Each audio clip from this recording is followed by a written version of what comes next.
Ok, moçambicanos, moçambicanas, meus irmãos, minhas irmãs, minhas mães, meus pais. É o seguinte, hoje, conforme prometido, dia 1 de dezembro, vamos ter uma live extremamente interessante. E esta live tem a ver com o quê? Tem a ver com a explicação detalhada do recurso que o Podemos e Venâncio Mondlane apresentaram ao Conselho Constitucional. Vocês vão perceber em detalhes por que razão é que nós estamos a dizer que ganhamos de forma esmagadora e convincente estas eleições. Vão perceber por que estamos nos manifestando em todo o país, em todos os bairros e em todas as províncias. É para já. Daqui a pouco você vai ver tudo isto que vai ficar maravilhado. Muito bem. Um forte abraço. Um beijo e... Boa noite, família VEM7. Boa noite, família Podemos. Boa noite, resto do mundo. Boa noite, todos aqueles que estão interessados em saber das informações relacionadas com toda esta crise pós-eleitoral vivida aqui em Moçambique. Meu nome é Diniz Tivane. Eu estou aqui no prosseguimento da live que o engenheiro Venâncio deu, onde prometemos aparecer com alguns dados, a um nível de detalhe, sobre aquilo que foi a nossa incursão de contencioso junto ao Conselho Constitucional. Hão de estar alertas de que, penso que foi a dia 24 do mês transato, que a CNE divulgou os resultados da centralização nacional. Portanto, são os resultados definitivos ao nível desta instância que é a CNE. E conforme a lei que nos assiste, nós não ficamos conformados com os resultados divulgados pela CNE e promovemos um protesto. Esta é a forma legal que o Instituto Jurídico Moçambicano permite aos partidos políticos que, não estando partidos políticos ou candidatos presidenciais, não estando satisfeitos ou conformados com o resultado expresso pela CNE, podem efetivamente recorrer.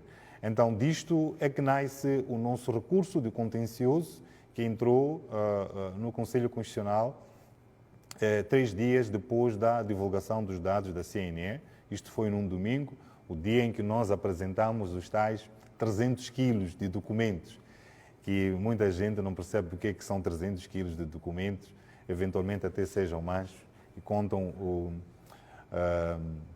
vi ali uma brincadeira de um dos meus amigos internautas a contestarem o número de quilos. Mas, basicamente, este recurso teve como estrutura 3 partes principais. E é com base nisso que eu vou aqui fazer a apresentação desse mesmo recurso. A primeira parte foi das questões preliminares, que é uma discussão de foro de direito, principalmente por causa das últimas jurisprudências que o Conselho Constitucional lançou. E há uma série de acontecimentos ao nível deste processo eleitoral, do qual, a este nível, que é o nível de recurso do contencioso, portanto, junto ao Conselho Constitucional, que pretendíamos protestar, que estamos a protestar a este nível, mas que era necessário dialogar com o Conselho Constitucional sobre que mancha, não é, de normas haveríamos de colocar como aquelas que usaremos para a subsunção, né, em direito. Por exemplo, a questão da irregularidade é absolutamente invalidante. Esta é uma novidade que nós tivemos, mas, como bem sabem, o Conselho Constitucional, por ser um órgão colegial, ao nível em que tem, as suas decisões, elas transformam-se em jurisprudência. Então, queríamos chamar a atenção ao Conselho Constitucional sobre determinadas irregularidades que efetivamente aconteceram num raio de tempo acima daquele que outrora poderia ser considerado protestar desta altura pudesse ser considerado intempestivo, mas que fomos buscar esta figura, não é, da irregularidade absolutamente invalidante, porque o Conselho Constitucional, por exemplo, disse que a questão da aquisição progressiva dos atos, ela não é absoluta. Portanto, questões ligadas, por exemplo, ao recenseamento, quando elas levantadas fora do período, elas já não podem ser atendidas porque esgotou esse período de protesto. Entretanto, veio a novidade, foi assim que a CADE foi chumbada, que ainda que tenha esgotado o tempo, se efetivamente acontecer uma irregularidade absolutamente invalidante, não é? Que gera, que depois é protestado em função do, penso que é o artigo 286 do Código Civil, ela pode ser trazida, ainda que seja fora desse período de reclamação. Portanto, são estas pequenas questões que nós quisemos discutir com o Conselho Constitucional a priori. A outra, por exemplo, tem a ver com a diferença da forma como o Conselho Constitucional deve tratar os recursos. Primeiro é apreciar os recursos do ponto de vista das reclamações de recursos, sim, é a linha D, do número 2 do 243 da Constituição da República, e depois disto é que pode passar para a fase de validação e proclamação de resultados. E fomos dissecar um pouco o que é que significa apreciar os recursos, fomos dissecar também um pouco sobre aquilo que entendemos como validação e proclamação. Portanto, esta é a primeira parte do nosso recurso, eventualmente não é muito interessante. A segunda parte do recurso é que é efetivamente aquilo que nós temos como o pano de fundo desta apresentação, porque muitas pessoas efetivamente não estão a entender o que é que nós estamos a protestar. Esta questão da fraude é verdadeira ou não? Portanto, nós decidimos praticamente 90% do nosso recurso tratar desta questão, detalhe a detalhe, província a província, distrito a distrito, levantamos, suscitamos muitas questões que estão lá no recurso e isto vai mais ou menos da página 13 até mais ou menos a página 90 por aí. E as últimas páginas, que é a terceira parte do nosso recurso, ele trata do nosso apuramento. Por quê? Porque se nós versamos o nosso recurso para que ele, um dos pedidos, no final de contas, é invalidar esta centralização feita pelo Conselho, Comissão Nacional de Eleições, então nós depois deveríamos apresentar aquilo que é a nossa visão sobre como deveria ter ocorrido as eleições. Então apresentamos o nosso apuramento, não é? Nós chamamos de contagem paralela.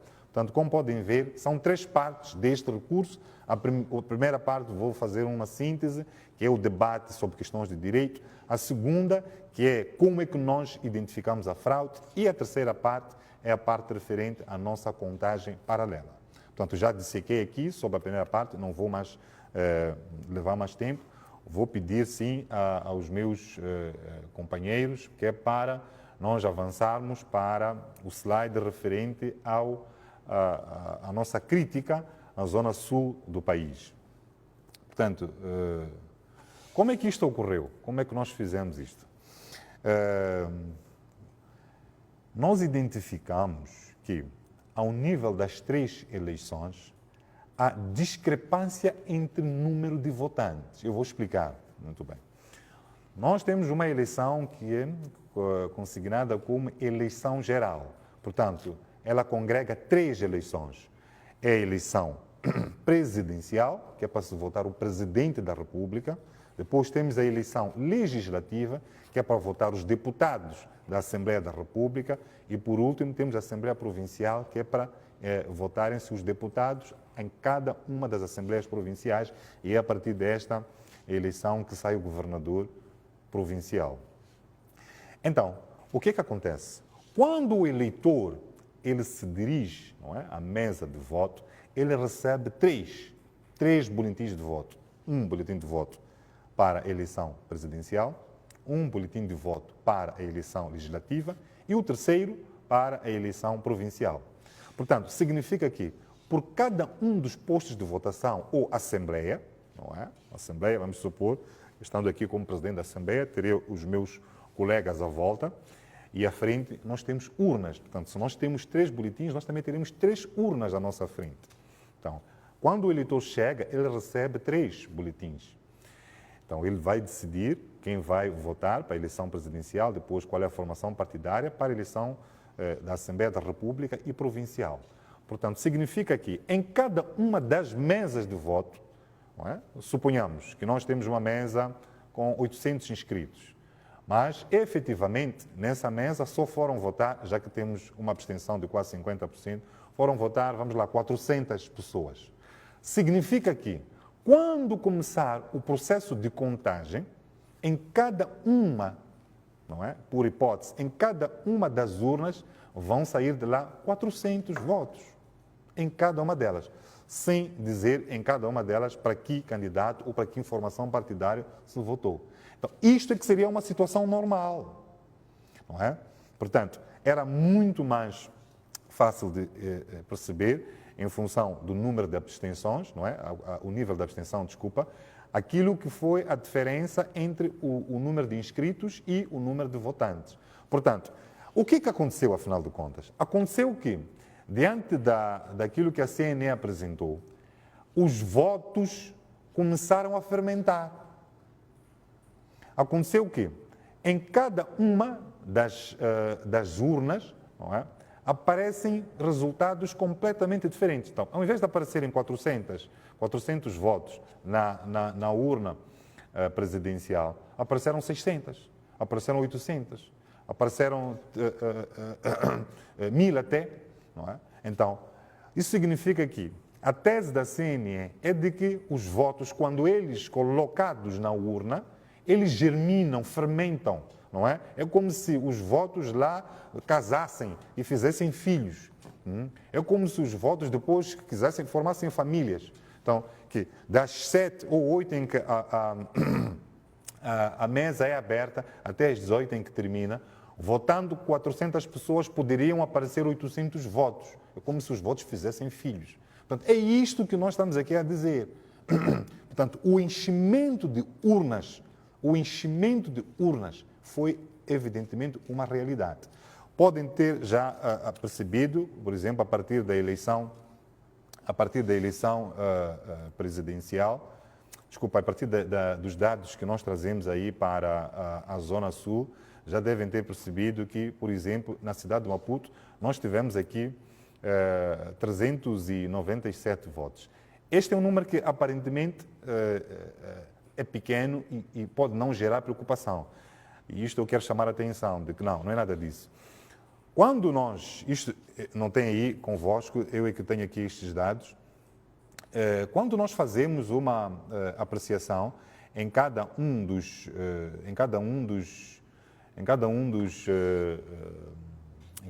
distritos, aí é que nós nos apercebemos do verdadeiro problema.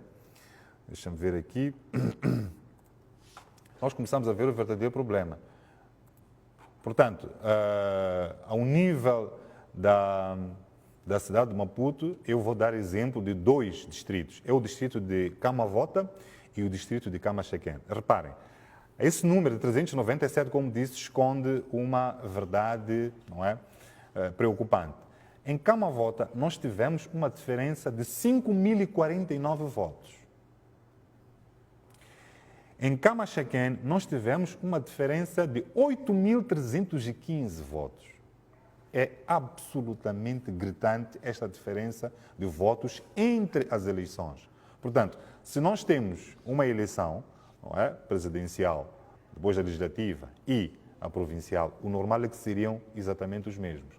Nós, quando vamos para a província de Maputo, nós temos uma diferença de 31.291. 31.291, penso que é o número que está a sair aí no vosso ecrã. Aliás, ia pedir aqui aos internautas para usarem a câmera inteira, que é para poderem apreciar melhor, não é? Portanto, o celular, ao invés de estar nesta posição, ele vai ficar na posição horizontal. É a forma que vocês podem ter. E arrastem os comentários, podem observar os comentários depois, que é para poderem ter um melhor consumo desta live. Depois, ainda aqui ao nível da província de Maputo, não é? Só Matola teve uma diferença de 5.206 votos. Boane teve uma diferença de 8.606 votos. Como podem ver, Não é possível que a CNE tenha conseguido criar, 8.606 novos cidadãos, justamente naquele momento em que houve a eleição. Então, são estas questões que nós estamos a levantar aqui no recurso e a dizer que, olha, não há condições para estes resultados serem validados. Então, ao nível, por exemplo, da província de Gaza, nós tivemos um total de 5.877. Esta é a diferença ao nível da província de Gaza. Mas, por exemplo, por distritos, este é um dos exemplos, por exemplo, Bilene, nós tivemos 2.766. Só em Bilene. Só em Bilene. Portanto, quando nós apresentamos os resultados desta forma, portanto, ao nível do distrito, as discrepâncias que estão ao nível do distrito e as discrepâncias que estão ao nível da província, significa que, quando houve o apuramento intermédio, que é o apuramento ao nível do distrito, então houve a adulteração premeditada de dados. E quando se passou para o apuramento provincial, houve uma nova adulteração. Vocês estão a perceber a gravidade disto. Portanto, não bastou só haver uma fraude ao nível das mesas, portanto, edital por edital de cada uma das mesas de votação. Mas, ao nível do distrito, quando somavam os números de editais, eles também faziam uma nova adulteração. É por isso que nós apresentamos desta forma, de forma provincial, depois ao nível do distrito, que é para dar exemplo que isto não é uma constatação apenas ao nível da centralização provincial, porque se fosse assim, a eleição, em princípio, só estaria enviesada ao nível da província. Então, por exemplo, Mandacase teve 1.173. Agora, um caso gritante é o da província de Inhambane. Como devem ter percebido, temos aí um gráfico a indicar uma seta muito mais alta do que todas, porque significa que na província de Inhambane é que a fraude foi, quer dizer, aqui foi sem pena mesmo, sem escrúpulos. Então, em toda a província de Inhambane, nós tivemos uma diferença de votos de 74.109. Eu vou me ater, eu estive aqui a fazer umas contas, só para vocês poderem perceber a gravidade disto. A província de Inhambane, ela tem cerca de 1.400 habitantes, 1.400.000 e tal habitantes. Portanto, ela contribui para o total de habitantes de Moçambique, é mais ou menos 4, 5 ou 6% no máximo por aí. Então, o universo de inscritos na província de Inhambane, estamos a falar de dados da CNE, é de 1.002.723, ou por outra, temos o número de pessoas que, em princípio, não se inscreveu para a votação é de cerca de 488 mil. Entretanto, quando a CNE faz esta centralização ao nível provincial e apresenta este número de 74.109 novos votos, portanto, novos cidadãos, praticamente está a projetar uma população que só aconteceria talvez daqui a 3 ou 4 ou 5 anos. Portanto, nós estamos a trazer estes dados, que é para fazer perceber, não só a Moçambique nesta live, mas também ao Conselho Constitucional, que não há condições de se aprovar aquela deliberação da CNE.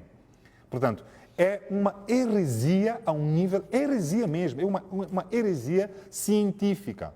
É uma heresia científica porque são dados estatísticos, portanto, não tem como estes resultados serem aproveitados. Porque falseia estatísticas populacionais, falseia a estatística ao nível do universo de votantes e inscritos, falseia, logicamente, uma eleição, todos os dados. E um dos grandes, podemos assim dizer, uma das grandes vitórias que nós passo a moderação, né? A modéstia, desculpa, deste nosso trabalho de recurso, foi conseguir apresentar uma situação de 2 em 1. 2 em 1 significa o quê? Que nós poderíamos ir dizendo que em que é que consistiu o enchimento de urnas ou em que é que consistiu a adulteração de resultados, trazendo o número de inscritos, aquele que era suposto votar, e depois trazer aquele que apresentaram, portanto, que é um número de votantes a mais. Então, nós conseguimos, ao trazer a diferença entre o número de votantes, ou a diferença entre as eleições, nós conseguimos despertar exatamente este elemento, mas trazendo o outro, que é a diferença entre o número de votantes. Eu vou voltar a explicar isto. Nós não nos ocupamos de dizer, por exemplo, na província de Inhambane, não é? Quantos estão inscritos e quantos votaram, e depois quantos é que efetivamente a CNE, juntamente com a Frelimo, trouxe como votantes. O que nós trouxemos foi a diferença entre as eleições. Então significa que se há 74.109 eleitores de diferença entre as eleições, logicamente que houve enchimento de urnas. Não é necessário dizer isto, é aquilo que se diz, é a informação que está oculta ou é a informação lida ao contrário senso. Portanto, nós conseguimos aqui trazer 2 em 1. Eu vou passar agora para a verificação ao nível da zona centro. Portanto, estamos a falar de Manica, Sofala, Tete e Zambésia. Devem ter se apercebido aí. Em Manica nós tivemos 1120, não é? Como podem ver, toda, mas a quem vai olhar para Manica e dizer, olha, 1120 não é um número tão expressivo, tendo em conta o nível populacional. É sim, porque isto já é o apuramento provincial. Ao nível dos distritos, nós também voltamos a ter aquela situação que tivemos em Maputo, eu já expliquei, 8.000 e tal, 5.000. Então, ao nível dos distritos, isto é preocupante, porque significa que o roubo foi tão alto, tão desorganizado que eles nem conseguiram conciliar. Portanto, este enchimento de urnas poderia efetivamente ser, podemos assim dizer, disfarçado se depois, ao nível do apuramento provincial, os dados tivessem sido harmonizados. Ou por outra, os dados da eleição provincial, legislativa e provincial, eles ficassem iguais. Aí ia se ocultar, enquanto que, ao nível dos distritos, havia esses empolamentos. Portanto, ao nível da província de Sofala, nós tivemos 5.499, não é, de diferença. Depois, em Tete, 10.335, não é? E por último, Zambésia. Zambésia é um caso também quase idêntico ao de Inhambane, não é? Em que tivemos ali uma fraude nunca vista. São 55.013 votantes de diferença. Então, imaginem que nós tivéssemos até feito um outro sistema, que é fazer o cumulativo. Portanto, seria quantos a mais estiveram, não é? Numa eleição, depois noutra e por aí em diante. Nós teríamos já um cumulativo, né? Mas não fizemos isso. Então, ainda íamos apresentar um resultado bastante mais preocupante. Portanto, esta é que é a apreciação ao nível destes distritos, destas províncias, desculpa, mas nós, por exemplo, quando olhamos, por exemplo, para Dondo, estou a falar de Sofala, nós tivemos 1.969, Nhamatanda, nós tivemos 1.603, a cidade da Beira, por exemplo, teve 1.993 votantes a mais. Como podem ver, quando nós vamos para distrito a distrito, a coisa já começa a tomar uma proporção preocupante. Não é? Portanto, vamos agora partir para esta discrepância ao nível da Zona Norte. Portanto, Zona Norte estamos a dizer que são as províncias de Nampula, Niassa e Cabo Delgado. Portanto, Nampula nós tivemos 5.428 de discrepância, nós tivemos em Niassa 3.182 e, por último, em Cabo Delgado tivemos 2.799. Não é? Portanto, significa que a fraude, não conseguiram conciliar a fraude. Portanto, a fraude foi feita ao nível da mesa, depois foi feita ao nível do apuramento distrital e não conseguiram conciliar. Daí, despertou-nos a atenção estes números, porque depois, quando começamos a fazer o contraste ao nível dos distritos, percebemos números bastante preocupantes. Não é? Portanto, por exemplo, Mocuba, nós tivemos, estamos a falar de coisa, Mocuba, Zambésia, estou a voltar para a zona centro, 6.054 votos, não é? Portanto, isto é preocupante, não é? Então, mas, por exemplo, na Cala Porto, tivemos 896, por aí em diante. Então, Quamba, por exemplo, nós tivemos, Ribau, aliás, nós tivemos 5.669. Mecanhelas, o distrito onde houve aquele massacre, nós tivemos 2.238. Isto é preocupante, não é? Então, estes dados não podem efetivamente passar despercebidos ao nível do Conselho Constitucional, porque a aceitar esta heresia científica, a aceitar-se este insulto, não é? A nossa inteligência, não é? Seria o mesmo que aceitar que a população moçambicana que hoje votou, em princípio, é aquela que só existiria daqui, por exemplo, a 5 ou 6 anos. Portanto, nós aqui apresentamos esses dados, mas estas discrepâncias também, como podem ver, se não houve conciliação entre as províncias, a discrepância também foi ao nível do apuramento geral e depois ao nível do apuramento global, porque a nossa eleição também não ocorreu só ao nível de Moçambique, mas aconteceu também na diáspora. Nós não vamos levar muito tempo. O que nós estamos aqui a fazer é para, como dissemos, é para dar continuidade à live do engenheiro, trazendo estes dados e convidar. Este recurso, meus caros, é um recurso que está disponível. Nós vamos continuar a ter este trabalho de nos abrirmos à crítica, de nos abrirmos ao diálogo, de nos abrirmos a este casamento, podemos assim dizer, com o povo moçambicano, que é para nós explicarmos o que é que nós andamos a fazer. Os outros, não sei porquê, as outras formações, não sei porquê, não partilham os seus documentos, não partilham os seus recursos, não partilham a forma como trabalharam. Nós vamos continuar, a equipe do VM7, a equipe Podemos, vai continuar a trazer esta transparência total. Alguém tem uma fonte diferente de cálculos, pode também apresentar. Portanto, feito isto, não é? E mostrado que não é possível admitir-se estes resultados, nós então vamos partir para a última parte do nosso recurso. É a parte referente ao nosso apuramento. Nós não poderíamos, de maneira nenhuma, criticar, portanto, fazer este protesto, impugnar a deliberação 105 da CNE, se depois nós não trouxéssemos aquilo que é a nossa avaliação. Nós, como preâmbulo desta última parte, quero fazer aqui uma constatação que é a seguinte. Nós, infelizmente, não conseguimos ter a totalidade de atas. Portanto, não tivemos 100% de atas. As razões são as seguintes. Portanto, podem ter se apercebido, porque foi veiculado nas nossas páginas, que houve roubo de credenciais de delegados de candidatura e depois a própria CNE não nos facultou uma segunda via. Há de notar que, e nós também fizemos veicular isso nas nossas páginas, que as pessoas que assaltaram o nosso mandatário para o distrito de Cambuquana, este que foi assaltado, foi violentado, foi ao hospital, e levaram dele 265 credenciais para delegados de candidatura. Este indivíduo contou-nos que, depois que nos apercebemos que o Elvino e o Paulo Guambe, estes que foram crivados de 25 balas, não é? Ficamos a saber que houve 2 carros brancos BT-50. Ele apercebeu-se e disse-nos que as pessoas que assaltaram, que violentaram, que levaram não só os documentos e também outros bens, eles queriam só os documentos, também se faziam transportar numa BT-50.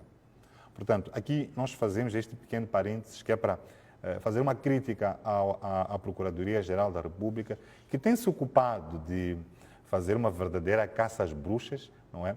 Tentando imputar algumas culpas a algumas pessoas, não é? O engenheiro e pessoas que o circundam.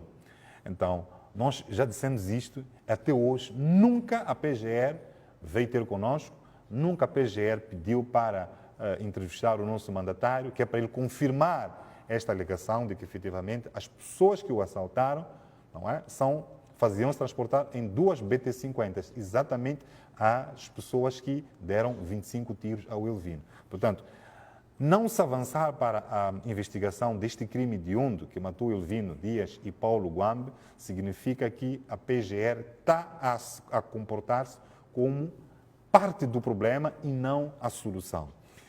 Mas nós continuando, por que não tivemos 100% datas? Houve recusa de emissão de credenciais para delegados de candidatura. Aqui também fazemos um parênteses. Na deliberação 105, hão de constatar que nós temos ali várias colunas do Partido Frelimo, da Renamo, do MDM e depois do Podemos, e onde perceber que por baixo a Frelimo aparece com 54 mil delegados de candidatura inscritos. Nós do Podemos submetemos tempestivamente pedidos para credenciar os nossos delegados e nós tínhamos atingido também uma cifra quase de 100%. Mas só nos foi concedido, como se apercebe dessa deliberação, cerca de 30 mil, ou portanto, metade daquilo que nós tínhamos pedido. Portanto, como se pode ver, houve uma clara, uma deliberada denegação da participação do Podemos nestas eleições, a título de supervisão. Depois, o que aconteceu, afinal de contas? Mesmo nesses 30 mil, a emissão de credenciais para delegados de candidatura foi feita de maneira propositada, não é? Que é, emitiam credenciais pedidos em Boane, mas afetando a pessoa em Marraquém, ou em Boane afetando a pessoa em Namacha. Podem perceber, ou de Boane afetando a pessoa num ponto, por exemplo, da zona do Costa Sol, no centro da cidade de Maputo. Ou por outra, houve uma ação deliberada de provocar uma demora dos nossos delegados de candidatura, não é? Porque só nos deram muitas dessas credenciais exatamente no dia da votação. E disseram, vão a este sítio. A pessoa pegava a sua credencial e pasmava-se, porque ela estava em Boane, mas, afinal de contas, o seu nome saiu para uma mesa que está em Marraquém. Como podem ver, isto foi tudo propositado. Mas ainda, houve também recusa de divulgação de apuramento das mesas de votação. Portanto, não só a CNE fez de tudo para impedir-nos que nós participássemos das eleições, mas também, durante o processo de contagem, não houve divulgação. Quem acompanhou as páginas do Elvinho Dias, as minhas páginas, as páginas do engenheiro, onde reparar, eu fiz, por exemplo, um vídeo, eu estava em frente, por acaso estive atento a este distrito do Cambuquana, eu estive naquela escola que está na N1, próximo do Benfica, chamado, acho que é Inflame Benfica, exatamente, sim. Então, naquela escola não houve a fixação de um único edital. Portanto, não só obstruíram a nossa presença naquele posto de votação, como também nem chegaram a colar um único edital. Mas, claro, nós podemos chegar logo de manhã, conseguimos olhar os quadros, conversamos também com algumas crianças, não só ali, mas também notas de Cambuquana. Quem acompanhou os vídeos por mim feitos, há de perceber que até eu deixei as crianças dizerem quem tinha ganho a eleição. E todos diziam, é Podemos, é Venâncio que ganhou a eleição. Entretanto, o edital não foi colocado. Portanto, mais do que isso, recusa da assinatura de atas de editais nas mesas de votação também. Portanto, em alguns casos em que os nossos delegados, dos poucos que nós conseguimos ter, menos desses de 30 mil, houve muita recusa. Assim, o que faziam os membros da mesa? Eles trabalhavam sobre o duplicado e mesmo esse duplicado ele não era assinado. Então, como podem ver, houve uma onda, praticamente uma ação concertada para nos impedir que nós tivéssemos este 100% de dados. Mas mais do que esta obstrução, nós tivemos também a alteração deliberada dos dados de apuramento das mesas de voto. E isto estamos a falar há pouco tempo. Como podem ver, lendo a segunda parte do nosso recurso, já se consegue perceber esta linha. Estes elementos nós também colocamos no nosso recurso, demos a saber ao Conselho Constitucional. Aqui, não é? O alicerce desta linha é exatamente esta constatação de diferença de número de votantes em cada uma das eleições. Portanto, houve uma adulteração. Depois, houve uma distribuição, aliás, de atas editais, de mesas diferentes assinadas. O que aconteceu? Em algum momento, começaram a aparecer atas e editais que eram preenchidas com uma única mão. Claramente, então, nós não poderíamos considerar estes documentos. Praticamente, se nós já estávamos numa situação em que percebemos que a CNE-STAI e o Partido Frelimo estavam a adulterar editais, nós fizemos uma vista atenta a esses documentos e quando nos apercebêssemos que tinham editais, atas preenchidas com uma única mão, nós não contemplamos no nosso apuramento. Portanto, como podem ver, nós temos aqui cerca de 7 motivos pelos quais nós não conseguimos ter 100% de editais. Alguns temos, e são esses que nós apresentamos ao Conselho Constitucional, mas nós não os contabilizamos como elementos para fazer parte do nosso apuramento, porque eram muitos deles manifestamente falsos. Não havia como. Isso o Conselho Constitucional pode constatar a partir dessa perícia. Portanto, feito isto, com essa impossibilidade de obtenção de 100% de editais, o que é que nós fizemos? Então, nós decidimos avançar para a nossa contagem paralela, não é? Com a seguinte estratégia. Nós trabalhamos com a eleição presidencial, primeiro. Por que trabalhamos com a eleição presidencial? É que a eleição presidencial, ela permite que, fomos felizes nessa questão, permite que nós conseguíssemos resumir, não é? Resumir a eleição presidencial e a eleição legislativa. Porque, vejamos, Venâncio Mondlane é suportado pelo Podemos, Daniel Chapo suportado pela Frelimo, Lutero Simango suportado pelo MDM, o Sufo Mato suportado pela Renam. Portanto, se nós atacássemos a eleição presidencial, subsume-se que estaríamos também a atacar a eleição legislativa, porque também partimos deste pressuposto de que aquele voto que, em princípio, é depositado para a eleição presidencial, não é? É também um voto que vai cair para a eleição legislativa, sem com isso estar a dizer que vai para isto ou para aquilo. Não, mas estamos a dizer que, atacando a eleição presidencial, nós conseguimos ter um universo de eleitores votantes, não é?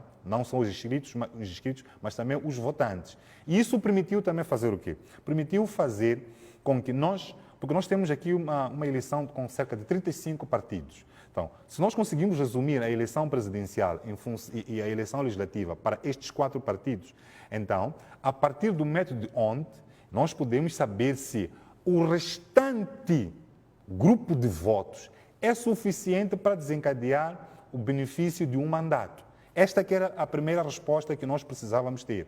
Portanto, ao fazermos a eleição presidencial, nós conseguimos passar para a eleição legislativa e, em função destes coeficientes do método Hont, nós percebemos que todos os outros partidos, mesmo, aliás, separados ou alguns juntos por províncias, eles não conseguiam alcançar um único mandato. Então, como podem ver, conseguimos então ser felizes e transportar, não é, alguns dados, pelo menos dos eleitores inscritos para a eleição legislativa. Então, foi esta a primeira base. Portanto, aqui já conseguem perceber porque é que nós começamos com a eleição presidencial, depois a eleição legislativa. Mas, continuamos com esta questão. Se nós não tínhamos